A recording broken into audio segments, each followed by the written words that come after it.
საით წავიდა ლოლო. როგორ მიხარია ასეც რომ გხედავ, ჰენრი ზურგიდან მომეხვია. ასეც როგორც გამეღიმა.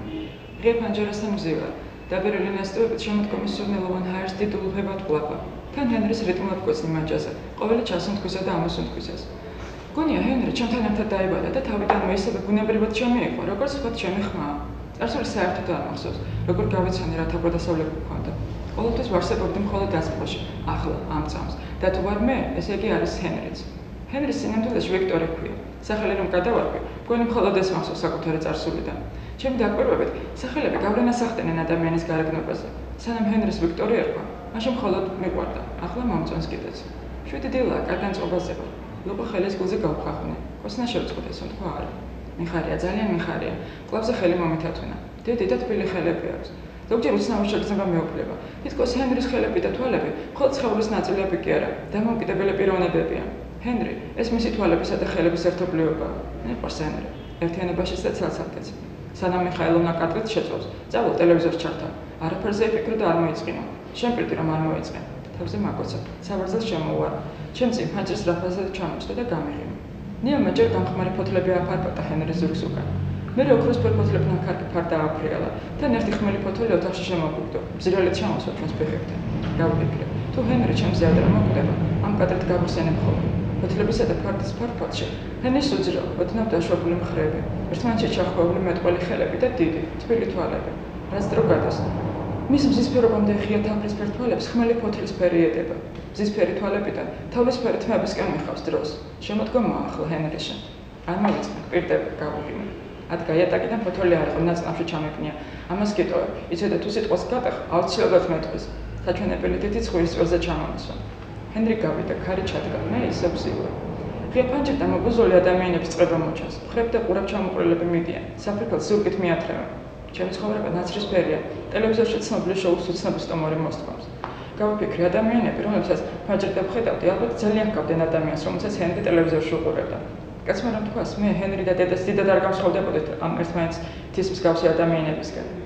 ამოვიხრე, როგორ კი დამგაწყობით პირობა შეასრულო, იმ ვიღაცების ცხოვრების ფერეკლედი მოვეხურე, გრილოდა. ლოდას ფანჯრიდანაც ასეთივე სევდის მომგვრელი ხედი იშრებოდა. მაღალ მოწყენილ შენობას ტანზე დაყრილი ალერგიასავით ადგილ-ადგილ აჩნდა ამძროლი ბათქაშა. შენობის წინ ერიბად გადახრილ ხელს ძელსკამზე შემოელაგებინა ტოტები. ძიმე ჩანთებით დატვირთულ, დაღლილ ქალს გავდა, წუთით რომ ჩამოსდა სულის მოსათქმელად. ხელს ვერ ამჩნევდნენ ფირში გართული მობუზოლი ადამიანები. მიწას ჩარჩერებოდნენ, ყველა თავისას ფიქრობდა. პატარა ვიყავი ლოლას სახლის კაშიშით რომ მივაწექე. ეს ჩემი პირველი საიდუმლო იყო. ბებო მაფრთხილებდა, ჩვენი კორპუსის ბოლო სადარბაზოს მოვრიდებოდი, რადგან იქ მესამე სართულზე გიჟილულად ცხოვრობდა. ამ სადარბაზთან გაბლას მართლაც ყველა ერიდებოდა. მესამე სართულის ფანჯრიდან ხანთებშები მომფრინავდნენ, ხან ჭიქები, ხან აცხილი. ბებო მშვენივრად იცოდა, ბავშვები იქით არასდროს მივდიოდით სათამაშოდ. მაგრამ დევის სიფრთხილეს თავი არ სკივა, არ ღალატავდა. ჩვეულებრივ ყოველდღე დაუზარალად, ერთგვარი წამღერებითაც კი მიმეორებდა. სტასი, იცოდე ბოლო სადარბაზოში შესვლა კატეგორიალური გაგრძელება? საბოლოოდ იმას მიაღწია, რომ აკრძალული ხილის დაგრომოვნების დაუწყებელი სურვილი გამოჩნდა. ერთხელაც ვერ მომერია დაუოკებელი ინტერესი, რომელმაც ჩემში ჩაბუდებულ შიშსაც კი სძლია. ერთ საღამოს ბებომ პურის საკრავად გამგზავნა. ქუჩაში გამოვედი თუ არა, მარცხნივ გავუხვია. პურის მაღაზია მარჯვნივ იყო. მომეჩვენა თითქოს ამ სადარბაზოში ნესტის სუნი გაცილებით მძაფრად ედგა ვიდრე ჩვენსაში. ლიფტის თავზე ჩამოგვონწელებული დამტვრელი ნათურა როგორღაც ნერვიულად სიმსივნებდა. ინთებოდა, ქრებოდა. ჩვენი მეზობლის დაკრული ქათამი გამახსენდა. დასალკავებული თავი და ტანი საზარლად რო ფართხალებდა. რიგრიგობით ფეთქავდნენ. თავი ტანი, დავიზაბრე. უცებ კაც და ჩამოგნევდა. წამოვიკივლე და პირზე ხელი ავაფარა. იმის ნაცვლად, რომ გარეთ გავარდნილიყავი, იგივე თავებინე კიბის საფეხურები, თან კუთხის სართულებს ვითვლიდი. 1, 2, 3. სახლის კარი ოდნავ შეღებული დაეტოვებინათ. რაღაც ძალა, რომელსაც წინააღმდეგობას ვერ ვიწევდი, მიხმობდა, შიგნით მეკაჩებოდა. კარს ვუყურებდი, თან შიშისაგან კანკალებდი. ცალკე ლოლასთან შეხვედრის მეშინედა და ცალკე იმისა, რომ ჩემი ლამის საკულიდან ამამხტარი გულის ბაგაბუგი ბებია ჩემს ყურამდე მიაღწევდა. ისის ფანჯერას გამოუღებდა და გაბრაზებული დამძახებდა. სტასი! მოჭედავებულებით ვიდექი, ლოლას სახლის ხობთან. ნადრობდა შიგნიდან იმას კარი მიეჯახუნებინა. ჩაერაზა და ჩემთვის დაეყვირა. აქაურობას მოსწყვი შეწვლინტიანო. ხოლო დასათუ შევძლებდი ამ საშინელ ადგილს მომშორებოდი და მისკენ აღარასოდეს გამომეხადა. სახლიდან ჩამოჩომი არ ისმოდა. კარი კი ყურმაცდურად იყო შეღებული. ცოტს გადავაბეჭდი. სიბერიაში 3 ოდენ აბიჯი გადავდგი და კედელს ავეყარე. არ ვიცი როგორ მოხდა. უცებ საკუთარ თავი წინიდან შევათვალიერე. მოუკვდე, სული ვარ. გავიფიქრე. ხელისუფლები გაუბედავად ავამოძრავე. თავი მივატრიალე. და არ შეძლებ თავი დამშვიდე. მაგრამ უბედურება ეს იყო. მხოლოდ თითების ამოძრავება კი არა, მათი დანახვა შემეძლო ისე რომ ხვევით კი არა, ხელები ჩამოშორებული მქონდა. პირდაპირ მეყურა. გაუბედავად გაუწოდე ხელები. ჩემს თავს, რაღაც ციფრს შევეხე. შეშისკენ ტუჩი მომკვდე. უცებ გონება გამინათდა. ჩემს პირდაპირ სარკე ეკიდა. ამ ამბავმა ისე გამახარა, ლამის ტაში შემოვკარე. ფეხაკრებით გავყრე ვიწრო ბნელ დერეფანს. იმამაც ოთახამდე მიმეყვანა. ოთახში ნათურა არ ეთქვა, მაგრამ ისე აბნელოდა, როგორც დერეფანში. სარკმლის გიწესებ წრეებად დააჭრა თვარის შუქი. ჭიამაიასობით დაკოპილი იყო სინათლით იატაკი. ისეთ ლამაზი იყო, თითქოს ზღაპრაში შევაბიჯე. მე კი გულის სიღრმაში ობობების ქსელებს და ღამრებს ველოდე. შუებით ამოვისოთქე. როგორც ჩანს ხმამა.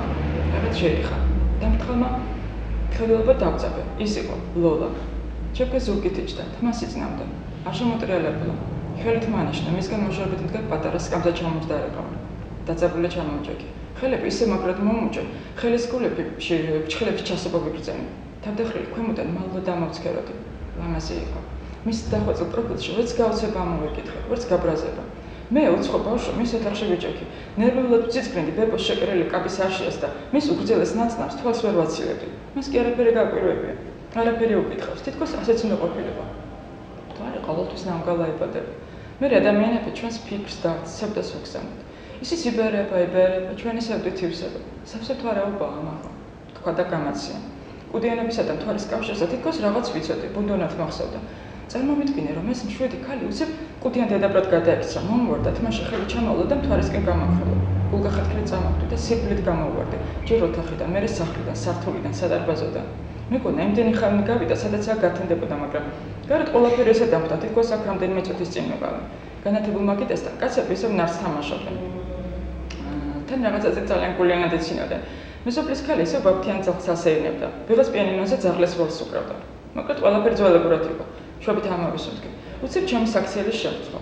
რას იფიქრებდა ლოლა? ქალი მშვიდად იჭდა, თმას იწნავდა. მე კიდევ ნამდვილი შეგჩილებით გამოვიქეცი. ური ვიყიდა. რადგანაც ამაყად შევედა ჩემს გაჯახჯახებულ სადარბაზოში, სართულზე, სახლში, ოთახში. გამაგიჟებ შენ მე, კაცრად მითხადებო. რა გარბენინებდა? როგორ გავაფლიფხარ? იმ დღის მერე ლოლასთან სტუმრება ჩვეულებად მეკცა. როგორც კი საშუალება მომეცემოდა, მის სადარბაზოში შევხვდი. თმა ადამიანის სულია. გაშლილი თმით მხოლოდ თავისუფალი ადამიანები დადიან. მე ვიწნა. მითხრა ლოლამ ერთ-ერთი სტუმრობისას. უпростиრად კი არ მითხრა, თქვა, ჩემკენ არც მაშინ გამოუხედავს. შემდეგ იმისვლისათვის ბებოს დავაწნევინე. ძალიან მინდოდა ლოლას შეენიშნა. რამდენჯერმე ჩემი პატარა თოჯინაც კი დამივარდა. არ გასჭირა, არ დამოუხედავს. ცოტა ხანს ჩუმად ვისხედეთ. ის ფანჯარას მისჩერებოდა. მე მას. ორივენი საკუთარ ნაწლავს ვაწვალებდით. მე ავდექი, სანამ ოთახიდან გავიდოდა, თავი გაექნია, ღრმა დამოისუნთქე და თქვა: ნუ შეეჩვევი, ყველა ნაწნავი თოკია. ყოველთვის მშვიდად აუჩქარებულად საუბრობდა. ზოგჯერ ვერ უსმენდი. მის მუდამ ჰორიზონტს მიჯაჭვულ ხავსისფერ თვალებს მივჩერებოდი და შობწინ წყლებს ვუთვლედი. სულთქვის შემკვრელი, დამაბნეველ გამაბრუებელი თვალები ჰქონდა. მუქწვანე გარსზე ჭოფლივით ეყარა შავი წერტილები. გამომხედავდა და თითქოს 1000 გულით გათვალიერებდა. ბრrrr, კიდევ კარგი არასდროს მიყურებდა. გატკნული ვისმენდი მის მონათხრებს. ეს ამბები ისევე ბუნებრივად და მარტივად შემოდიოდნენ ჩემში, როგორც სუნთქვისას ფილტვებში ჰაერი. ოღონდ ჰაერებით იოლად ვეღარ ამოვისუნთქავდი ხოლმე. ჩებოდნენ, ილექებოდნენ. და თუ რომელიმე აღარ მახსოვდა, არ ამიტომ რომ დავივიწყე. უბრალოდ სხვა ამბის სქელი ფენის ქვეშ იქნა მოყოლილები. გაგონილი მქონდა, რომ ლოლა დედასთან და ქმართან ერთად ცხოვრობდა, მაგრამ მე ისინი არასდროს მინახავს. მახსოვს მხოლოდ ლოლას პროფილი ღია ფანჯარასთან, რომლიდანაც მუდამ ერთ და იგივე მოსაწყენი ხედი პუნჩავდა. მახსოვს ჩემი ერთმანეთზე მიტყუებული რეიტუზიანი მუხლები და ამ მუხლებზე მუშტად მოკუმული ჩემი ხელები. კითხვებს არასდროს უსვამდა. როგორ გავბედავდი? რასაც მიყვებოდა, მით კმაყოფილდებოდა. ოღონდ კი რამე მოეთხა. ერთხელ, მხოლოდ ერთადერთხელ გავბედე მეკითხა. დამშალი ერთმანეთს მიწებებული ტუჩები ძლივს ავახრიჩე ერთმანეთს. შედედებული ნაცვლი გაჭირვებით გადაყვებე და თვითონაც ვერ ვიციან საკუთარი ხმა. და ქმარი? ხო, ქმარი. ოდნავ შესამჩნევად გავხიმა წელსში მოკაკულ ხეს. ან იქნებ შენების ხის უკან და სკამის საზოგის მხრებით მიაწვა. სავარძელი ზანტად ამოძრავდა წინ და უკან, წინ და უკან. საათის წიკ-წიკს გავდა. უბრალოდ ძველებური დიდი კედლის საათის ქანქარის მოძრაობას. აქამდე არასდროს შემინიშნავს, რომ ლოლა სარწევლად სავარძელს შეიჭრა. მე ჯერ ვიყავი ამ ოთახში, ყველაფერი გაქვავებული უნდა ყოფილიყო, სულიერეს და უსულოც. თუმცა უსულო, მხოლოდ პირობითი სიტყვა იყო ლოლას ოთახში. ხო, ქმარი, გაემეორე და თვალები დახუჭა. სავარძელი გაჩარდა. აღარ ლოლას ფერფთალი ტუჩები მოძრაობდნენ. წამით ისე მოჯადოებულებით გაშიშდა იგლო ყველაფერი. უცნაური გზომბა დამეუფლა. თითქოს რეალურ ქალს კი არა, ნახავს მივჩერებოდი. სულ თავიდან ძალიან ინაშინოდა. ტუჩები თითქოს არჩერხები ისე დაეწოთხრება. მისი კი არა, ხომ ხვდები. როცა პირველად ერთ საწოლში დავწექით, იმის მისახვედრად თუ რა იგულისხმო ძალიან პატარა ვიყავი, მაგრამ იმდენ მომეწონა მისი ხომ ხვდები, რომ თავი დაუქნია. თელ ჩემს წარმოსახვის უნარს, ფანტაზიას მოუხმე. შევეცადე ლოლა სავარძელში ჯდომი კი არა, ლოგიზმ მწოლარი წარმომედგინა. თანაც მამაკაცთან ერთად. არაფერი გამომივიდა. სანამ დავწვებოდით, შორიდან კამარი გამოეძრა და ძილს მიაგდო. არ დამნახავს როგორ დაიკლაკნა მისი კამარი, დაისისინა და სადღაც შესრიალდა. მერიხლებ გაისდა და მისი შორიდან ჩიტები ამაფრთხილდნენ. შავ პრიალა ფრთებს ერთმანეთზე უახუნებდნენ და გამოყურებლად ჟივჟიმებდნენ. 10 ჩიტი მაინც იქნებოდა, შესაძლოა 20-იც. გაჩვენდა. რამდენიმე წავით ისევ ნახადად იქცა. ეს ძალიან შემეშინდა. აი ჩაძინებულებას რომ ასე ვძრავს ხედავდი ხოლმე, მაშინ ყოველთვის მეშინოდა. მეკონა მოკვდა. მე ჩავახველებდი ხოლმე რომ გაგვიწებოდა. ბოლოსთან ჩახველებას რას გავბედავდი. ის ხო წამოდგომა და გაპარვა დავაპირე, ამოიოხრა და თქვა. ვინიც იქნება 25-იც. შენ რას ისამდე ჩემს ადგილას პატარა სტასი, ანასტასია მქვია, მაგრამ ბებო სტასის მეძახის. ვაყარა. აქამდე არ დაფიქრობ იმაზე, რომ ლულასთვის სახელი არ მეთქვამს. რატოღაც მეკონა ისედაც უნდა ცოტნოდა. ინტერნეტში მოცაუბრობდი, თითქოს ხმას კი ავიღებდით, ტელეპათიურად გადავცემდით ერთმანეთს სათქმელს. კარგი სახელია სტასი. მე ძალიან მომწონდა სტასი, აბა ლულა რა სახელია. საინტერესო ბებო ყოლია, თქვა და 10-ვე გოგით შემომხედა. გამაცია. ყოველთვის მინდოდა სხვაებით მეც ყოლა და ბებია, ეს ჩემი ბავშვობის აუხდენილი ოცნება. ხო და შენ რას ისამდე ჩემს ადგილას სტასი? ძალიან დავაბენი. ამდენი ხნის განმავლობაში ლულა პირველად შემომხედა თვალებში. თან ჩემი სახელითაც დაინტერესდა. ბებია ჩემს ხსენების ეს კი გუმა, ისეთივე ბაგაბუგი ატეხა, როგორც მაშინ ლულას სახლის კარს პირველად რომ მივადექი. ძალიან დამაბნეველი შეკითხვა იყო. შენ რას იზამდე ჩემს ადგილას სტასი? ხლები ავეჭერჭა. ლულა აღარ მეყურებდა. ისე ჩემთვის უცნობ, შორეულ სამყაროს გაუშტერა თვალი და ხრება განაგრძო. არ მინდოდა ჩემში ჩიტი ჩასახლებულება. არ მინდოდა ჩიტები მეშვა. ვერ იქნებოდა კარგი დედა. თან კერტებს ბასრინის კარდით დამეკენკავდი. არაფერი მიგზენდა დამინახავს, მხოლოდ ჩიტების გამაყურებელი ჟივჟივი მესმოდა. თვალები დახუჭული მქონდა. თან ისე ძლიერად რომ ბუდუებიდან სისხლი მდიოდა. მიშნიდა სისხლის სუნზი გაგეშლებს, ჩემთვის თვალები არ ამოეკვეთას და სხვანო ვერაფერი მოვიფიქრე, უფრო ძლიერად დახუჭა. როცა გავახილე, ჟივჟივი ჯერ ისევ მესმოდა. ოღონდ ჩიტებს ვერ ვხედავდი. იყო მხოლოდ თვალის მომჭრილი ნათება. ჩემი ქმრის თვალები ანათებდა. მიღიმოდა, თან შაბლას იკრავდა, შეიკრა და ჟივჟივით შეწყდა. არ მინდოდა ჩიტები მეშვა. რომ დამეკნა, ავდექი და მუცელის სამართლებით დავისერე. წყლის დასალევად ვდგები. ჰენრის ჩემი ქოშების კაპუნი ესმის და შემოდის. სათმითი ხარ საყვარელო? დედამიწას უნდა შემოვარო ფეხით, უბრალოდ შენი ნაყედი კაკუნა ქოშებით შემოვუკაკუნო, ხუმრობს ავთ. კლავს წელზე ვყავ, თავს პერწე ვადებ, თვალდახუჭული ვეხუტები, თავზე მკოცნეს. წყალს ავლებ და მოვვალ, თვალდახუჭული ვეუბნები. თან ადგილი და ნარბეწული. ჰენრისა ჩახუტება ერთგვარი თერაპია, მამშვიდებს, თეთავს, მახსებს. კი, მაგრამ ქმარისთვის ყავს, თავი ჩემი კლავისგან გაეთავისუფლა. იმისთვისაც წყალი მომიტანოს, გვეცინება. ლოყაზე მკოცნეს და სამზარეულოსკენ მიდის. ჩემს ადგილს ვუბრუნდები, ხეს ვათვალიერე, აღარც ერთი ფოთოლი აღარ შერჩენი. იქნებ სულ ბოლო ესა, ჰენრიმ, მეთვალყურად რომ მომიჩინა. ქრისტოძე წვიმისგან დამბალი, გათხელებული, წკაფზე შეკავებული თოკი კონციალობს. მარყუჟივითაა გამონასხული. არ ამგონია ვინმე სუიციდური მიზნებისთვის ჩამოეკიდა. ყოველ შემთხვევაში მასში თავის გაყოფის მსურველი არასდროს დამინახავს. ალბათ ბავშვობა იმაიმონით. მეცნიერად ერთობიან ახალდელი ბავშვები. წლებია ვაკურტები. გაზაფხულობით მარყუჟი თითქოს უხერხულად ტოკავს პუირტებ დაყრდნობის შორის. ზაფხულში ფოთლებში იმალება. სამთაში არ ვიცი, ფეჯებიდან არ უყურები ხოლმე. აი შემოდგომეთკი მთელი თავისი სისასტიკით მოჩანს. მე ხატოვნად ფიქრობ, რომ ეს ბებორებ მარყუჟი ნიშნის მოკებით გადმოჰყურებს ჩამოცვენილ ფოთლებს და რომ ფოთლცვენა მისი გამარჯვება. სულელოდი ჩვევა მაქვს. თქვათ ხელს მივირთმე. ყურკას დიდი მოდამებით ვუმიზნებ ამ მარყურს. ჩაფიქრებული მაქვს, თუ შეგ გავატარა, მე და ჰენრი ბედნიერები ვიქნებით. ჯერჯერობით არ გამავდეს.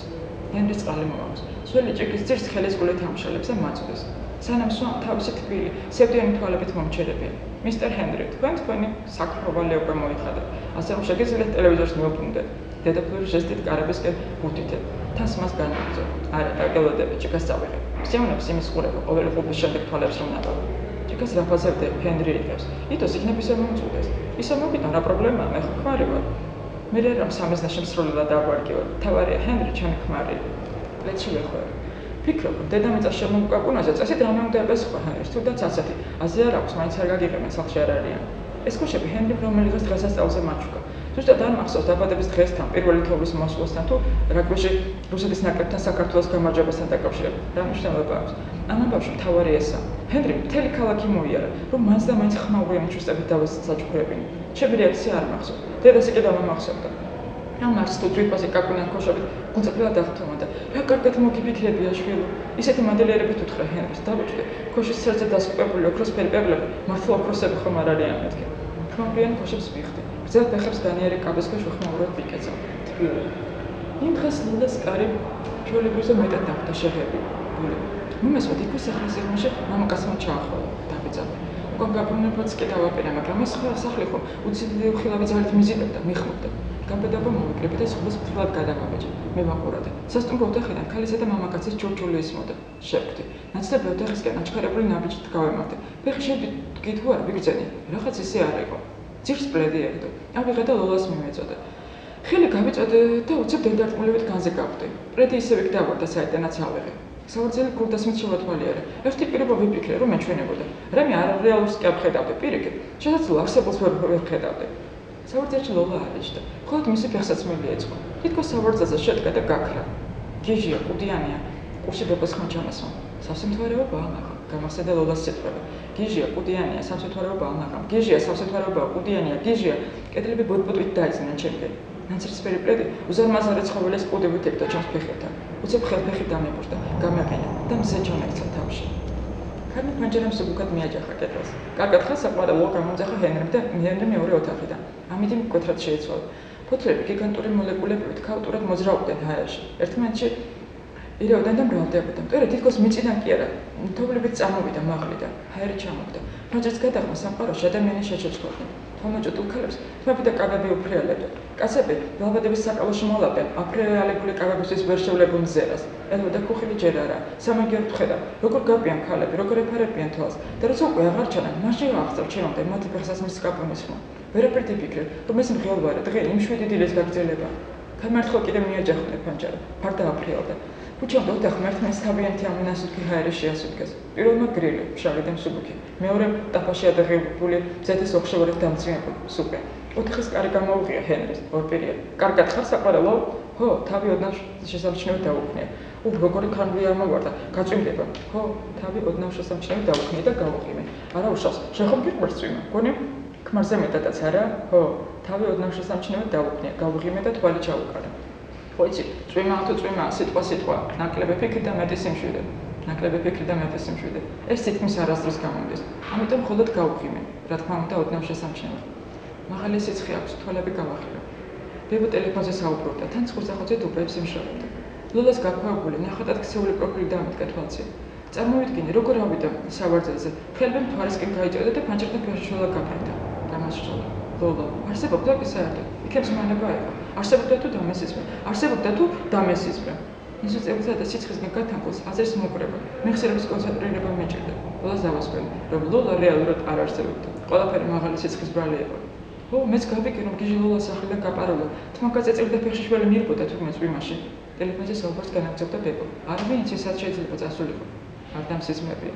გიჟი ლოლა, ეს ყველაზე გულსაკვები სიტყვათა შეთანხმება იყო, რაც კი სამყაროში არსებობდა. საბანი თავზე წამოვიხურე და ავს მოკვდე. ნეტა მცოდნე საერთოდ წავიდე. აუცილებლად დავიდებინებოდი, აუცილებლად. ხედავ ფიქრობ, რა ისეთ გავოსინა მისი მონათხრობიდან, რაც მიმანიშნებდა, სად შეიძლება წასულიყო, მაგრამ ამაო.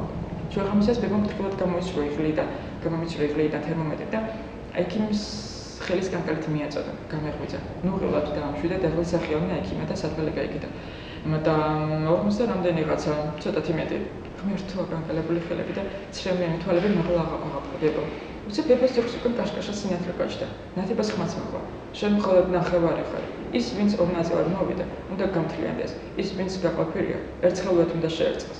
გასაკვირია, მაგრამ არ შემშინებია. ის კი არა, ერთგვარი აღმოფრენაც კი დამეუქდა. უნდა გამთლიანდე. წადი, დროა, ციციმებ და უცნაური ნათება. საით წავიდე? კითხე ჩუმად. რა თქვი, ბები, ყურებზე ყურება მოდო ბებო. ბოდავს, აუხსნა ექიმა. გელოდება მიპასუხა ნათებამ და გაქრა. თან გაიყოლა ბებოს ექიმის, ზვირად ღირებული წამლებისა და ბებოს იეფასიანის სუნამოს სუნიც, ნათურის სინათლეს. აღარაფერი არსებობდა ჩემი და სიკვდილის გარდა. დაიქუხა. ჰენრი, გავწახე. ასეთი ფოკუსის გაკეთება შეგიძლია? შარვალი გაიხსენი და ჩიტები ამოაფრთხიალე. მოდი რა ჩემთან. ოთახში შემოდის. ხელში პულტი უჭირავს. ვიბროსიგნალზე დაყენებული ტელეფონით სასახავს პულტი. გაიხსენი რა შარვალი და კამარი ფანჯრიდან გადააგდა. მომეჩვენა რომ ჰენრი გაფეთქდა. თვალი კი საბოლოოდ დამოესო ხმელი ფოთლებით. დამშვიდი ლოლა ამბობს და პულტს მაგიდაზეთებს. პულტი ჩერდება. ახლა მხოლოდ ჰენრის ხელიც აღწახებს. ფარდა ფრიალებს, გარეთ წვიმს. მე ჰენრის შევყურებ. მამაყო ფიქრობდი, კარგია რომ ამყევი. ხო მართლა ჩიტები მოჟიბჟიბა და არა მოჯიბჟე გალობელი. ფრიალეფთები თუ შეიძლება. 10-იან 20 წალი. ვუღიმი და თეატრულად ვაყალებ. 25 დასაშვებია. ოთახში და ჩემს შემოდის. დამწვარი კატრატის შუნის შემოაქვს. კი ეს შემოდის მოფაფათებს. ისეთი გამხდარია, ისეთი გალეული, ისეთი რომ ტირილი მიდა. გონია წება ჩურჩულება ჰენრი დედას. რას გულისხმობ მეკვირს? ლოლა ჩემო საბრალო გოგონა მიყვევებს დედა. შუბლი ნაოჭები, თვალები უზამოს სიბრალოებით და ალბათ გული ტკივილით აქვს სავსე. და გამხდარია, ესეთ გამხდარი გალეული, ვეღარ ვეკავ, ღრიალე. დავშვიდი, მე და ჰენრი ახლავე დაურეკავთ ექიმს. ჰენრის ხაზგაზმით ამბობს. თითქმის დამარცხული.